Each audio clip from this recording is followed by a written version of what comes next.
사도행전 11장 19절로 26절까지 말씀 다시 한 번 더 살펴보기로 합니다.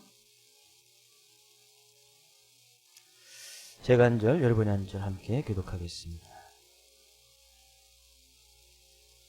그때 스데반의 일로 일어난 환란으로 말미암아 흩어진 자들이 베니게와 구보로와 안디옥까지 이르러 유대인에게만 말씀을 전하는데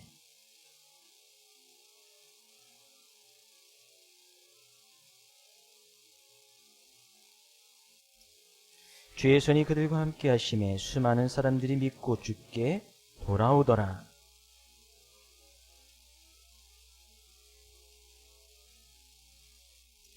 그가 이르러 하나님의 은혜를 보고 기뻐하여 모든 사람에게 굳건한 마음으로 주와 함께 머물러 있으라 권하니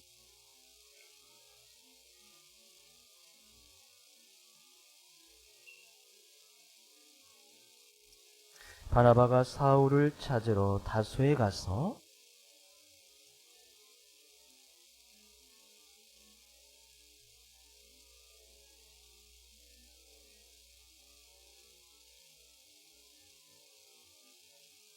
아멘.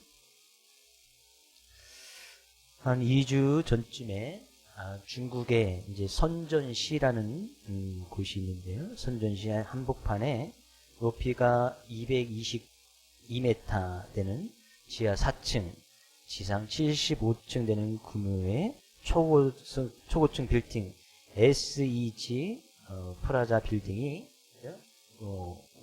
지진이나 강풍이 불는 일이 없었는데도 건물 전체가 막 흔들리는 그런 영상이 인터넷에 올라왔습니다. 물론 다행히 인명피해는 없었지만 건물 안에 있던 수천 명이 대피를 해서 난리가 났었고, 지금도 이제 그 건물이 왜 흔들렸는지 그 이유를 찾지 못해서 거기에 이제 수천 명이 대피했는데 아무도 이제 그곳에 다시 들어가서 그 집에 들어가서 살려고 하지 않는 거예요. 그 원인을 이제 조사를 하는데 이제 그 원인이 도대체 알 수가 없는 거예요. 일부에서는 그 이제 75층이나 되는 건물을 중국 사람들 대단하지네. 225일 만에 지었답니다. 225일. 그러니까 한 층 올라가는데 2.3일. 한 층 올라가는 2.3일씩 걸리는 거예요. 그래서 부실공사가 아니냐. 최소한 우리나라도 이제 건물을 짓는 기술이 있어도 한 층 오르는데 최소한 한 일주일 정도는 걸리거든요. 일주일에 한 층씩 이렇게 일주일에서 열흘 정도에서 한 층씩 올라가는데 거기는 2.3일 만에 한 층씩 올려서 225일 만에 지하 4층, 75층 건물을 다 지어버리는 거예요. 그래서 부실공사가 아닌가. 근데 그 부실공사는 또 검사를 해보니까 또 아닌 것 같고 여러 가지 원인이 있다는 거지. 그래서 사람들이 이제 불안하니까 집에 들어가서 살지 못하는 거예요. 성경에 가서 보면 너희는 고린도전서 3장 16절에 너희가 하나님의 성전인 것과 하나님의 성령이 너희 안에 거하시는 것을 알지 못하느냐. 우리는 우리의 삶의 모습 자체가 하나님께서 거하시는 집, 하나님이 거하시는 집 성전이다라고 이야기를 하고 있어요. 근데 사람들이 중국의 이 빌딩의 예를 들었지만 사람들이 거하기 편안하고 정말 좋은 집이 무엇일까? 이렇게 이유 없이 75층 되는 건물이 막 흔들린다. 사람이 불안해서 살 수가 없겠지. 집이 평수가 넓고 거기에 많은 귀한 것들이 들어있다고 해서 그 집이 편안한 집이냐? 그렇지는 않단 말이죠. 원일 모를 이런 이유 때문에 그죠? 불안해서 그 안에 거하지 못하는 거예요. 그러면 정말 편안하고 정말 행복한 집이 무엇일까? 그죠? 그 집에 사는 사람이 편안하고 행복함을 느끼면 그 집이 초가 삼간이든 집이 18평이든 20평이든 30평이든 그 평수가 중요한 것이 아니고 그 집에 들어있는 사람이 편안하게 잘 지낼 수 있는 집이면 정말 좋은 집 아니겠어요? 근데 하나님께서는 우리의 삶의 모습을 하나님이 거하시는 집이다, 하나님의 성전이다 이야기하는 거예요. 그러면 생각해 볼 수 있겠지요? 우리의 인생을 가리켜 하나님의 성전이라고 이야기하는데 과연 우리 안에 모시고 있는 하나님께서 우리의 인생, 우리의 삶을 보실 때에 내가 좀 이 성도의 집에 좀 거할 때, 좀 편안하다. 좀 행복하다.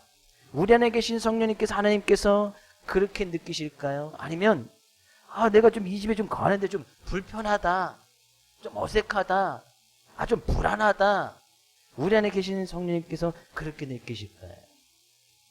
저는 이 시간 하나님 앞에 나와서 우리의 마음과 정성과 뜻을 다하여 하나님께 예배드리는 여러분의 삶, 여러분의 인생, 여러분의 삶이 거하는 하나님의 성전다운 삶의 모습이 정말 하나님께서 거하시기에 만족하고 여기 좋다, 정말 편안하다, 정말 행복하다라고 느낄 수 있는 그런 인생의 삶의 모습 되기를 주의 이름으로 축복을 드립니다. 그러면 정말 우리의 삶의 모습이 하나님께서 거하시기에 정말 편안하고 행복한 그런 삶의 모습, 그런 인생의 삶의 모습을 살아가기 위해서는 어떻게 해야 되는지 오늘 본문 말씀을 통해서 좀 그 은혜를 나누면서 그런 말씀에 하나님의 뜻을 발견하기를 원합니다. 우리가 본문 말씀을 몇 주 동안 좀 살펴보고 있습니다. 이 안디옥 지역의 지도를 잠깐 보면요, 이 안디옥 지역 오른쪽에 표시되어 있죠. 지금 이제 오른쪽 제일 밑에 있는 지역이 이제 예루살렘 지역이고, 그 중에서 이제 당시에는 유대인들에게만 복음을 증거했었는데, 스데반 집사일로 여러 이제 제자들이 이곳저곳에 퍼지면서 저 위에 있는 안디옥, 예루살렘과 안디옥은 거의 한 480km 정도 떨어져 있는 그곳에 가서 이제 제자들이 몇몇 사람들이 거기에 이제 이 예루살렘 지역, 이스라엘 지역이 아닌 지역을 이제 이방인 지역이라고 이야기를 하는데, 그 이방인 지역에 살고 있는 유대인이 아닌 이스라엘 민족인 다른 사람들에게 복음을 증거해서 거기서 이제 안디옥에 이제 교회가 이제 세워진 거예요. 이제 그 교회에 관한 이야기란 말이죠. 근데 그 교회에 이제 예루살렘에 있는 예수님의 사도들과 제자들이 안디옥 지역에도 몇몇 사람, 이름도 밝히지 않는 그 몇몇 사람들에서 교회가 세워졌다는 그 소문을 듣고 그곳에 바나바라는 사람을 파견을 합니다. 우리가 지난 시간에 이제 바나바에 대해서 살펴보았습니다. 바나바는 착한 사람이고, 착한 사람이기 때문에 그곳에 가서 많은 믿는 사람들에게 굳건한 마음으로 주와 함께 머물라 권면하여서 믿는 사람들이 막 더해진 거예요. 그러니까 믿는 사람들이 더 많아지니까 바나바 혼자 그곳에 목회하기가 힘들어지는 거예요. 그래서 그 바로 윗동네 다소라는 곳에서 이제 안디옥과 다소라는 곳에도 한 180km 정도 떨어져 있는, 그래도 가까운 거리는 아니지요. 그곳에 사울이라는 사람이 있는 것을 바나바가 알고 있었고, 이 바나바가 그 사울을 찾아 다소에 가서 이 사울을 데려와서 같이 1년 동안 이 안디옥 교회에서 목회를 하는 거예요. 근데 이 사울이 우리가 잘 알고 있는 사도 바울, 사도 바울이 이 사울이에요. 이 바울이라는 이름을 받기 전에 원래 가지고 있었던 이름이 바로 이 사울이었어요. 우리가 이 사울에 대해서 좀 더 다시 한번 살펴보기를 원하는데요. 사도행전 9장에 가서 보면 사도가 되기 전에 사울이 회심하는 사건이 일어납니다. 이 원래 사울의 고향이 원래 다소예요. 이 젊었을 때에 이 다소에 살던 사울이 이제 큰 도시, 예루살렘 이제 큰 도시죠. 대도시에 가서 어떤 꿈을 가지고 예루살렘에 와서 자기의 꿈을 이루려고 옵니다. 그래서 유대인들 그곳에서 유대교에 관한 철저한 가문, 가멜리엘 지팔, 당시의 최고 학파라는 그곳에 들어가서 공부를 합니다. 철저하게 유대교에 관한 공부를 한단 말이죠. 그래서 유대교에서 배우다 보니까, 그죠? 그곳에서 이제 최고의 학문을 배우게 되어지고, 그러다 보니까 사람들에게 인정을 받게 되어져요. 근데 유대교에서 했던 일이, 당시의 유대교는 이제 새롭게 어떻게 보면 그들의 입장에서, 유대교를 가지고 있는 유대인들의 입장에서 보면 예수님을 믿고 나가는 그리스도인들이 그들에게 좀 반하는 사상을 가지고 있는 거예요. 왜냐하면 유대교의 특징은 우리가 이제 잘 알다시피 구약에 성경에 있는 구약만 믿는 사람들이에요. 구약만. 지금도 그 유대교가 존재하고 있습니다. 그러니까 구약만 믿는다는 것은 예수 그리스도를 인정하지 않는 거예요. 철저하게 율법주의로 살아가고, 구약에 있는 그 말씀만을 가지고 살아가는 사람들 갖다 유대교라고 합니다. 네, 이 유대교의 철저한 사상을 가지고 있던 사람이 사울이에요. 네, 그것에 반한 그리스도인들이 예수님을 구세주다, 하나님의 아들이다 인정하고 그 예수 그리스도 믿는 사람들이 생기게 되어진 거예요. 그러니까 유대교에 있는 사람들이 그 예수 그리스도 인정하지 않잖아요. 막 그 사람들이 하면서 예수님을 증거하고 다니니까 이 사울이 그런 사람들, 유대교의 어떤 힘을 드입어서 믿는 사람들, 그리스도인들을 잡아서 핍박하고 또한 믿는 사람들을 잡아서 감옥에 집어넣는 일에 앞장섰던 사람이 사울이에요. 근데 사도행전 9장에 가서 보면 다메섹이라는 도상에 이 그리스도인에 대한 이야기를 듣고 그곳에 예수 믿는 사람을 잡으러 간 그 도중에 이 사울이 예수님을 만나게 되어집니다. 거기서 변화받고 그 사울이 광야에 가서 3년에 걸쳐서 경건 훈련을 받습니다. 3년 동안 경건 훈련을 받고 그가 다시 이제 예루살렘에 돌아와서 예수님을 막 증거하는 거예요.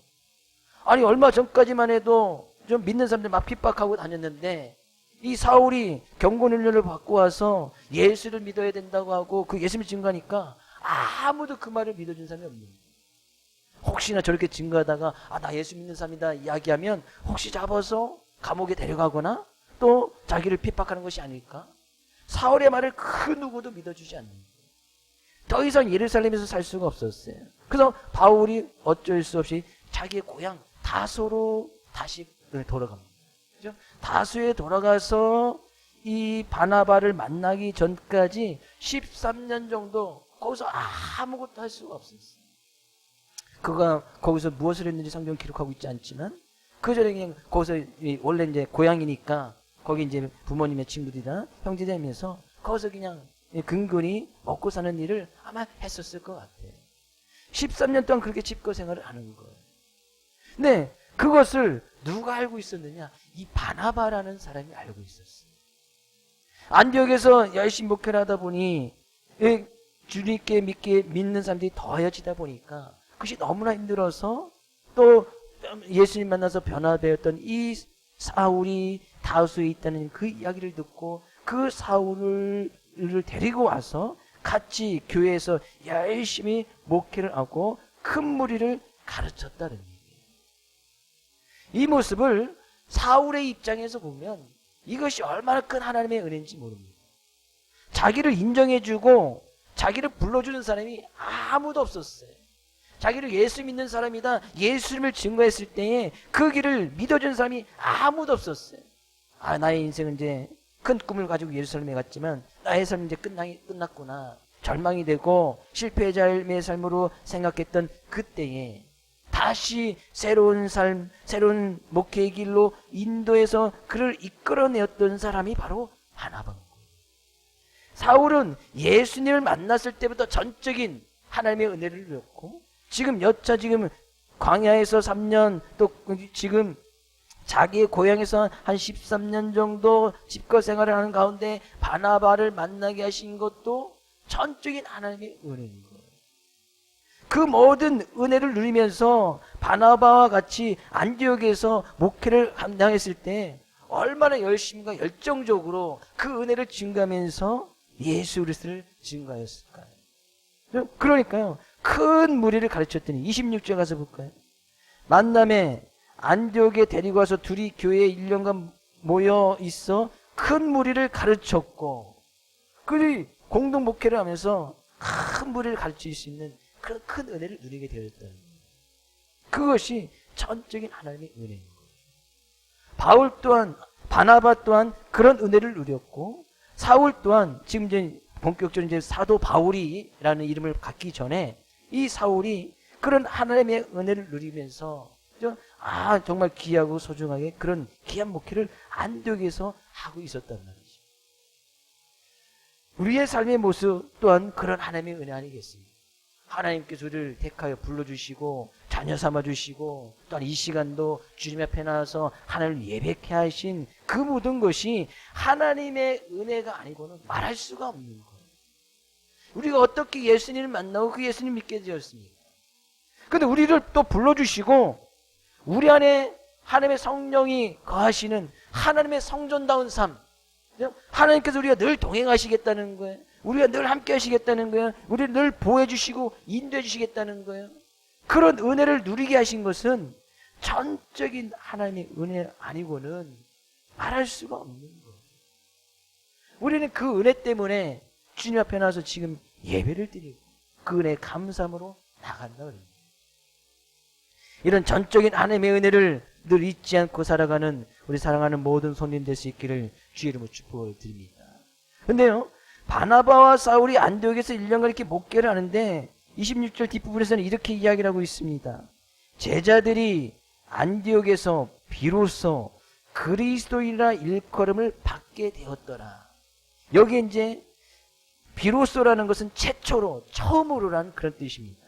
처음으로 제자들이, 예수를 믿고 나가는 제자들이 저 사람들은 그리스도인이구나 라는 그런 소리를 듣게 되어졌다는 거예요. 그리스도인이라는 것은 크리스타노스, 그리스도를 따르는 사람, 정말 그리스도를 닮아가는 사람, 저 사람은 이제 그리스도인이라는 것은 작은 그리스도인이라는 그런 의미를 갖고 있는데, 정말 저 사람들은 그리스도를 믿고 따라가는 사람이구나 라는 이야기를 다른 사람들에 의해서 듣게 되어진 것이 안디옥 교회에서 처음 일어났다는 거예요. 예루살렘 교회도 아니에요. 처음에 이제 초대교회 시작이 예루살렘 교회부터 시작이 됐는데 거기에서 그리스도라는 이름을 듣게 된 것이 아니고 이 안디옥 지역에서 처음으로 그리스도인이라는 이름을 듣게 되졌다는 거예요. 당시에 그리스도라는 이름의 용어는 상당히 이제 두 가지 의미를 갖고 사람들이 불렀어요.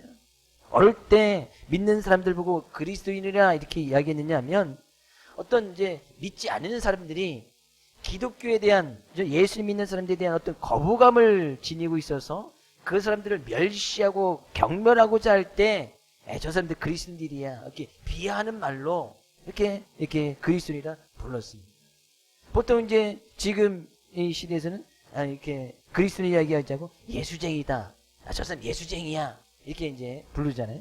그 예수쟁이라는 의미 속에는 그 믿는 사람들 조금 경멸하고 비하하는 그런 의미가 좀 담겨져 있어요. 근데 또 다른 의미는 이 그리스도인이라는 이름을 사람들이 부를 때에는 주님을 믿는 어떤 그 믿는 사람들에 대한 경외심의 표시로 그리스도인이라 이렇게 불러지게 사용됐던 것을 보게 되어져요.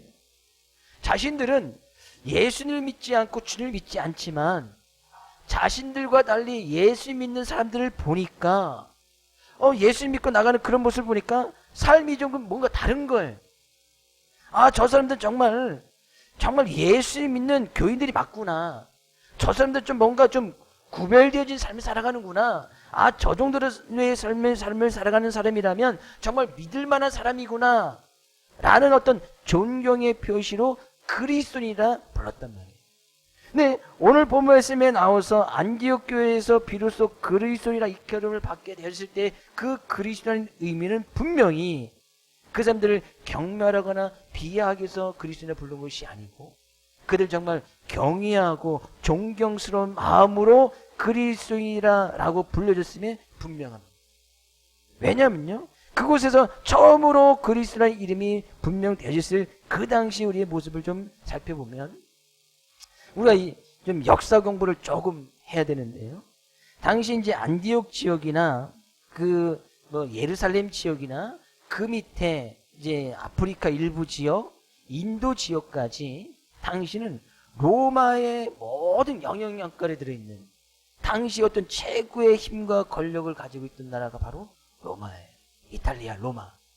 이탈리아 로마란 말이죠. 근데 이 로마의 정책은 이 로마가 이제 그 나라를 이제 정복하고 다스려 나갈 때는 그 나라가 가지고 있던 어떤 문화라든지 종교를 그대로 그냥 일단 인정을 해줬어요. 인정을 해주고 로마가 가지고 있는 로마 황제, 이제 로마 황제에 대한 어떤 경외를 표하거나 로마 황제에 대해서 이제 로마에 대한 어떤 세금이나 이런 것을 잘 내면 그 나라가 가지고 있는 것에도 별로 타치를 하지 않았어요. 그러니까 너희들이 가지고 있는 걸 잘 지키고 로마 황제를 숭배한다라든지 로마의 어떤 세금을 내는 문제라든지 어떤 로마의 어떤 정치적이나 어떤 법적인 것을 잘 따라가면 그냥 그들의 문화를 그냥 그대로 인정해 주는 거예요. 네, 당시에 로마가 이제 딱 점령했을 때 안디옥 지역이나 예루살렘 지역도 다 마찬가지예요. 그래서 이제 예루살렘 이스라엘 지역에 이제 가이사랴라는 그런 지역들이 명칭되어 있잖아요. 가이사랴는 로마 황제를 통칭할 때 가이사랴라고 칭했습니다. 황제를 다른 말로 가이사랴라고 이야기하는 거예요. 근데 로마 황제가 다스렸다 그런 얘기예요. 근데 당시에 지금 이 바나바와 이 사울이 안디옥 지역에서 목회했을 때의 당시의 로마 황제는 글라우디오라는 황제였어요. 글라우디오라는 황제였는데 그들의 정책은 뭐예요? 로마 황제 숭배하는 사상을 가지고 있어야 되는 거예요. 또 뿐만 아니라 이스라엘 지역이나 유대인들이 가지고 있던 그들의 원래의 전통 종교는 유대교였습니다. 그러니까 유대교였는데 예수님 믿는 사람들이 그리스도인들이 예수 믿는 사람들이 새로 어떻게 보면 유대교나 로마의 입장에서 보면 새로운 종교가 탄생된 것인 거예요. 지금까지 로마가 이스라엘 지역을 다스려가면서 그들이 가지고 있는 유대교를 인정해줬단 말이죠. 구약에 있는 말씀을 가지고 그들이 제사를 지내고 그런 것을 인정해줬는데 로마나 유대교의 입장에서 보면 예수 그리스도를 믿는 사람들은 새로운 종교가 막 이제 부각이 되어지는 거예요. 그러면서 그들이 하는 것이 유대교 가지고 있는 그런 율법도 따라가지 아니하고 또 로마 황제에 대한 황제 숭배 또 그리스도인들이 황제에 대해서 우상에 대해서 그렇게 또 황제 숭배 세상을 따라가지 않잖아요. 우상 숭배를 하지 않는단 말이죠. 그러면서 그들이 모여서 하는 것이 서로 뭐 형제 자매라고 이야기하면서 노예제도 없애야 된다, 신분제도 없애야 된다, 막 이렇게 뭐 주장도 하고 왜 그리스도인들 믿음의 형제 자매에서 노예제도를 인정하지 않아요. 또 그들 안에서 믿음의 안에서 다 형제 자매이기 때문에 그들이 가지고 있는 그 신분제도도 인정해주지 않는 거예요. 또 뿐만 아니라 뭐 이렇게 성만찬을 행하면서 떡과 살을 먹는다고 이야기하고 하는 거 보니까 뭐 예수님의 살을 먹고 피를 마신다? 마침지 어떻게 사람들이 떡과 상징적인 의지지만 그렇게 말이 전해 나가는 것들이 예수님의 피와 살을 먹는다고 이야기를 하니까 마치 사람들을 식인종처럼 그렇게 보는 그런 모습들이 있었단 말이죠. 그러니까 유대교나 로마의 입장에서 보면 이 그리스도인들은 가만히 내버려둬서는 안 되는 사람들이었단 말이죠. 그럼 어떻게 해요? 그들을 인정해 줄 수가 없는 거예요. 그래서 그 당시 때서부터 당시 로마 글라우디오 황제 그때부터 이제 기독교에 대한 핍박이 막 가해지는 거예요. 원래 그 전부터는 유대교를 가지고 있는 사람들이 그리스도인들을 핍박했잖아요. 그거에 앞장섰던 사람이 사울이었고 유대교 입장에서 그리스도인들은 핍박의 대상이었어요. 왜? 예수님이 하나님의 아들 또 구세주라고 이야기하니까 유대교를 믿는 사람들은 오직 하나님만이 율법을 지켜야 되는데 그리스도인들은 그것을 또 지키지 않잖아요. 유대교에서 그리스도인들을 핍박하는 그 전부터 있었지만 거기에 플러스 로마 사람들, 로마의 영향력을 받고 있는 그곳에 있는 안디옥 쪽에서 예루살렘 지역도 마찬가지고 로마의 핍박까지 받게 되어지는 거예요. 근데 그런 곳에서 믿음을 가지고 내가 예수님 믿는 사람이다 라고 하면서 교회를 다니고 하나님을 예배하는 것이 쉬운 것이 아니었단 말이죠. 갈수록 로마의 황제가 바뀔 때마다 계속해서 그리스도를 더욱더 핍박하는 거예요. 당시의 최고의 글라우디오 황제 그 이후에 우리가 잘 아는 네로 황제 많이 들어보셨죠? 네로 황제. 네? 네로 황제는 아주 기독교에 대해서 최고의 핍박을 했던 황제 중에 한 명은 바로 이 네로 황제. 그 이후로 로마의 어떤 큰 세력이 좀 잦아들 때까지 그 이후로 한 250여 년 동안 믿는 사람들은 기독교는 계속 핍박의 대상이 되었던 거예요. 로마의 어떤 그 권력이 무너지기 때까지 계속해서 핍박의 대상이 되어졌던 것이 바로 그리스도인, 교회를 다니고 있는 기독교인이었단 말이죠. 네, 그들이 그런 가운데서도 뭐예요? 오히려 그런 가운데서도 바나바와 사울이 같이 우리는 예수님 믿는 사람이다, 복음을 증거하고 예수님만이 구세주시고 예수님만이 우리의 삶의 주인 되신다, 그 예수님을 증거해 줬는데, 오히려 그런 유대교인들의 핍박뿐만 아니라 로마의 핍박과 환란 속에서도 믿는 사람들이 더해졌다는 거예요. 더 많아졌다는 거예요.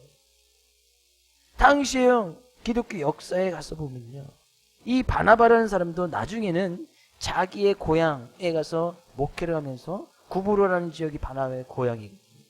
거기에서 순교를 합니다. 우리가 잘 아는 이 사울, 나중에 바울이라는 이름이 되어지고, 바울도 로마까지 가서 복음을 증거하다 거기서 순교를 하잖아요. 그리고 기독교 역사에서 보면 이 바나바와 사울이 1년간 목회하고 이제 선교사로 파송을 받고 나서 그 다음에 안디옥 교회 이제 초대 감독이 됐던 사람이 이제 이그나티우스라는 사람인데, 이제 초대 이제 그 위에 이 교회를 맡아서 했던 사람, 이제 총 감독을 했던 사람이 이그나티우스라는 사람인데, 그도 역시 교회의 초대 목회자, 이제 감독이 되었다는 그 이유만으로 맹수의 밥이 되어져서 철저하게 순교를 당하는 그런 일을 당해요. 자기의 어떻게 보면 최고의 이제 교회 지도자잖아요, 이그나티우스가. 근데 그런 로마의 핍박 속에 박백 속에서 이 지도자를 갖다가 맹수의 밥으로 던져준 거예요. 그것을 보고 있는 성도들은 어떻게 했습니까? 쉽게 모여서 그들이 모여서 예배를 드리는 것이 얼마나 두렵고 무섭겠어요. 실제적으로는 지금도 그 안디옥 지역에 가면 암굴교회, 그죠? 암굴교회가 여전히 보존되고 있다고 얘기해요. 암굴교회는 이제 사람들이 그 예배를 모여서 드리면 무조건 잡아가고 핍박을 하니까 그들이 숨어서 예배드리는 바위 동굴 같은 곳, 그런 것이 이제 지금 이 안디옥은 지금 현재의 터키라는 나라에 있습니다. 이 터키라는 그 서부 끝쪽에 있는데, 거기에만 여전히 이런 땅굴 교회, 암굴 교회가 여전히 많이 존재한다고 해요. 가장 큰 곳에 가보면, 저도 이제 가보진 않지만 이제 갔다 오신 분들 사진 보면 최고로 많이 들어갈 수 있는 그 땅굴에는 한 400여 명 이상이 모여서도 예배 드릴 수 있는 그런 넓다란 그런 땅굴 교회들이 지금도 존재하고 있다고 이야기를 해요. 이제 그것은 이제 역사적으로 보존하고 있는 것이죠. 그런 핍박을 피해서 그들이 모여서 드렸던 암굴교회가 안디옥 지역에도 있었던 거예요. 그런 박해와 핍박이 있었는데, 그들이 유대교의 말도 듣지 않지, 로마 황제 숭배사상 로마의 말도 듣지 않지, 그러면 로마의 어떤 법 질서가 깨지는 거 아니겠어요? 그런 이유로 그들이 핍박을 받고 박해를 받았지만 여전히 안디옥 교회의 성도들은 갈수록 믿는 사람들이 더해졌고, 네, 그런 모습을 주변에 있는 사람들이 보니까 뭐라고 얘기했다는 거예요? 야, 저 사람들 그리스도인들 맞구나. 저 사람들 좀 뭔가 좀 다르구나. 저 사람들이 가지고 있는 믿음은 정말 확실한 믿음을 가지고 있구나. 주변의 사람들이 그들을 그렇게 불러줬다는 거예요. 저 사람 그리스도인들 맞구나. 그리스도인이 된다는 것은요, 이 세상 모든 우주 만물을 창조하고 다스리시는 그 하나님을 우리의 인생의 주인, 그 하나님을 모시고 살아가는 사람들이 그리스도인들 아닙니까? 그 하나님이 우리 안에 계시고 우리를 하나님의 성전이라 불러주신 그 하나님을 예배하고 찬양하는 삶의 모습을 가지고 있는 사람들이 그리스도인은 아니에요. 하나님께서 당시 안디옥교에 있는 이 믿는 사람들 그리스도인들을 보았을 때에 하나님께서 얼마나 기뻐하시고, 정말 그 안에 그들의 삶의 모습 가운데 그 안디옥 교회 안에 거하시는 하나님께서 얼마나 기뻐하시고, 정말 여기는 걸만하다. 야, 이들은 정말 믿을만하다. 내가 이곳에 있는 것이 정말 행복하고 기쁘다. 그런 핍박과 환난 속에도 주님을 믿고 나가는 그런 모습을 볼 때 하나님께서 얼마나 거하시기 편하셨을까.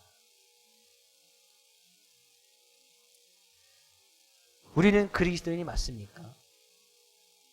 여러분, 예수님을 믿는 그리스도인이 맞습니까?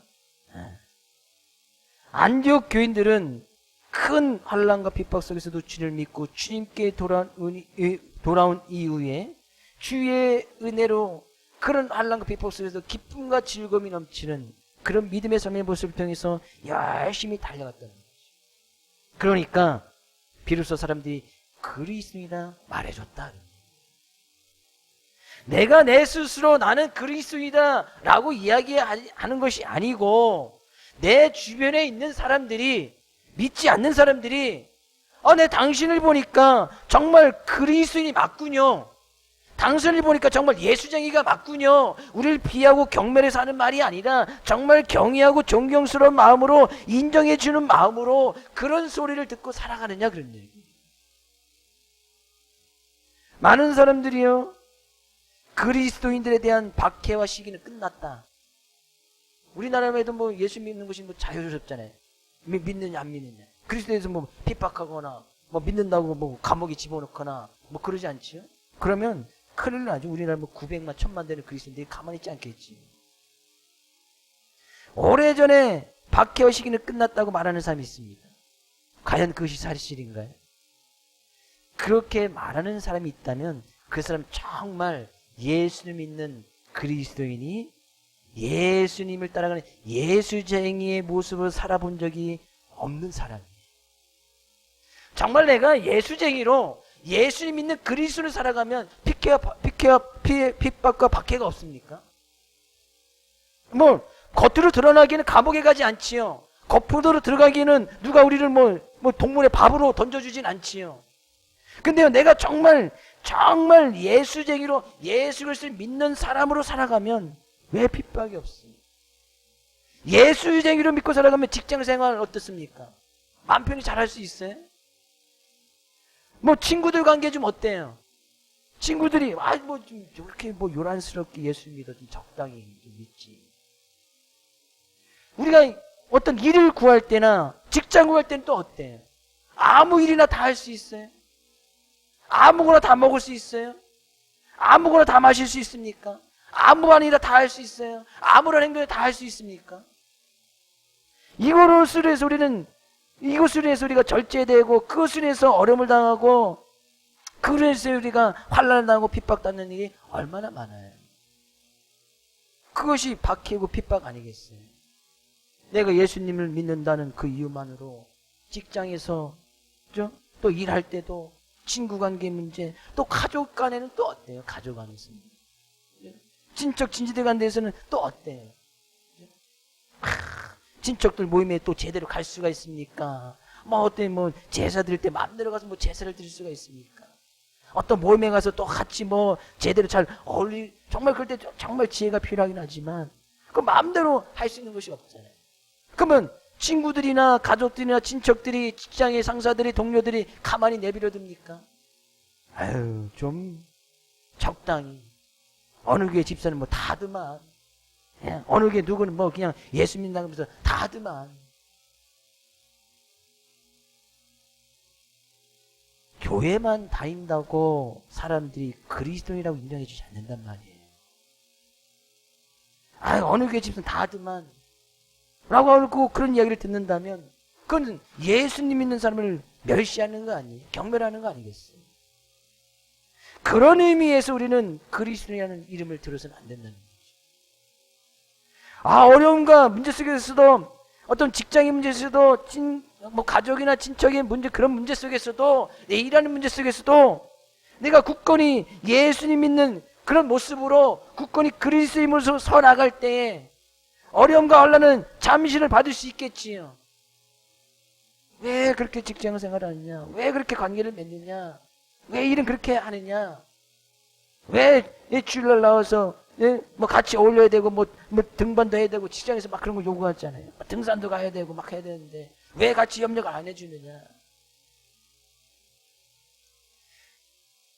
저희 작은아버지가 예전에 이제 교장 선생님 은퇴하셨는데 뭐 가끔 이제 모임 때 이제 가끔 가면 이제 제가 믿으니까 그 얘기하는 거죠. 야, 교회 다니는 사람들은 다 그러냐? 뭘 그렇습니까?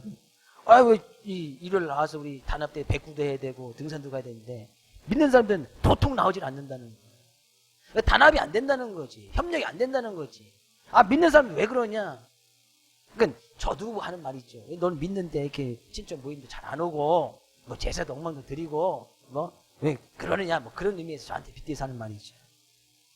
그런 사람들이 진짜 믿는 사람이에요. 하긴 웃으면서 넘어가고 말았어요. 그게 핍박 아니에요? 환란이잖아요. 그러면 고과 점수 제대로 주지 않겠지. 그렇다고 뭐 잘리지는 않겠지만 뭐 그런 평가 같은 게 있지 않겠어요? 이 사람은 협력 잘 안 한다. 뭐 협동 잘 안 한다. 뭐 그렇게 하면 뭐 어떤 승진이나 올라갈 때 좀 이제 그것이 또 어떤 또 힘들어지고 어려운 상황이 되지 않겠어요? 그것이 환란이고 핍박인 거예요. 근데 나는 이런 것을 한 번도 당해보지 않았다?